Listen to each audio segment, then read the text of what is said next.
ଗୋଟିଏ ବୁଢ଼ା ଲୋକ ଏବଂ ତା'ର ପୁଅ ଗଧ ଉପରେ ବସି ଅନ୍ୟ ଗାଁକୁ ଯାଉଥିଲେ।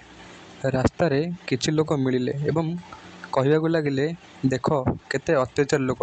ବିଚରା ଗଧ ଉପରେ ଦୁଇ ଜଣ ବସିଛନ୍ତି। " ଲୋକଙ୍କ କଥା ଶୁଣି ବୁଢ଼ା ଲୋକଟି ଗଧ ଉପରୁ ଓହ୍ଲାଇ ପଡ଼ିଲା ଏବଂ ପାଦରେ ଚାଲିବାକୁ ଲାଗିଲା। ଆଗକୁ ଗଲା ପରେ କିଛି ଅନ୍ୟ ଲୋକ ମିଳିଲେ। କହିବାକୁ ଲାଗିଲେ, "କି ଯୁଗ ହୋଇଗଲା! କେତେ ନିର୍ଦ୍ଦୟ ପୁଅ ସିଏ! କେତେ ମଜ୍ଜାରେ ଗଧ ଉପରେ ବସିଛି ଏବଂ ବୁଢ଼ା ଲୋକ ଚଲେଇ ଚଲେଇ ନଉଛି। କେତେ ମୂର୍ଖ ଲୋକ ଅଟନ୍ତି!